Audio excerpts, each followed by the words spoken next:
북한의 비상식적 행동으로 인해 남북 관계가 비상한 상황에 처해 있습니다. 국회가 초당적으로 협력해 비상한 상황에 공동 대처해야 합니다. 그러나 미래통합당은 법사위만 고집하면서 국회 보이콧을 이어가고 있습니다. 미래통합당은 국회 정상화의 결단을 내려주시기 바랍니다. 법사위 논란은 이미 종결되었습니다. 법사위의 법안 발목 잡기 역할은 15일 본회의에서 해체되었습니다. 협상에서 합의하고 법이 정한 절차대로 진행하는 것이 21대 일하는 국회의 새로운 문화입니다. 합의와 번복을 반복하는 과거의 잘못된 관행으로 돌아가는 일은 결코 없습니다. 민주당이 대폭 양보해서 미래통합당은 7개 상임위 배분에 합의했습니다. 발목 잡기가 아니라면 미래통합당이 국회 정상화에 협조하지 않을 이유가 없습니다.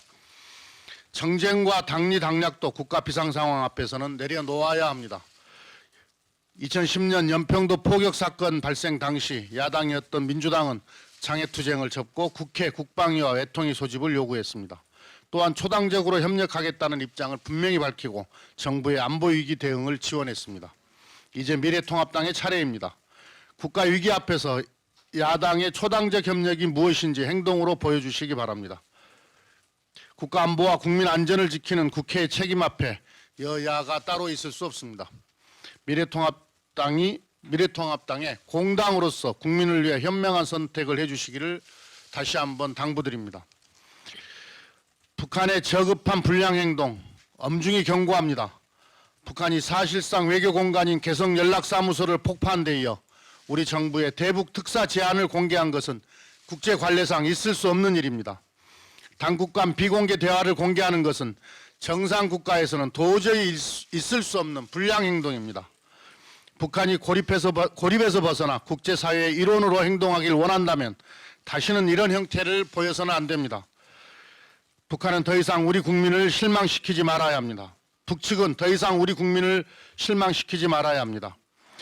개성연락사무소 폭파 사건으로 가장 큰 충격을 받은 분들은 우리 국민입니다. 남북관계 개선과 장기적 발전에는 국민의 이해와 지지가 가장 중요합니다. 그런 점에서 이번 개성연락사무소 폭파 사건은 우리 국민의 마음을 폭파시킨 것이나 다름없습니다. 더 이상 상황을 악화시키는 무력 도발은 결코 없어야 합니다. 무력 도발은 대화와 화해로 돌아갈 길을 스스로 불사르는 행위입니다. 북측이 진정 원하는 것이 파국이 아니라면 자중자애할 것을 엄중히 촉구합니다. 남북관계는 시련 극복의 역사입니다. 남북관계가 북한의 난폭한 행동으로 한 치 앞을 예측하기 어려운 어둠 속에 갇혔지만 비관만 해서는 안 됩니다.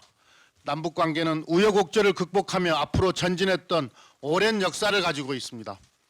어려울 때일수록 긴 호흡을 가지고 강력한 국방 태세와 능란한 외교로 난관을 극복해 나가야 합니다. 남북관계 발전에서 가장 중요한 원칙은 정책의 일관성을 지키고 끈기 있게 실천하는 것입니다. 북한의 돌발 행동에 단호히 대응해 나가면서 동시에 남북관계를 가로막는 해묵은 장애는 하나씩 해결해 나가는 일관된 노력이 필요합니다. 이상입니다.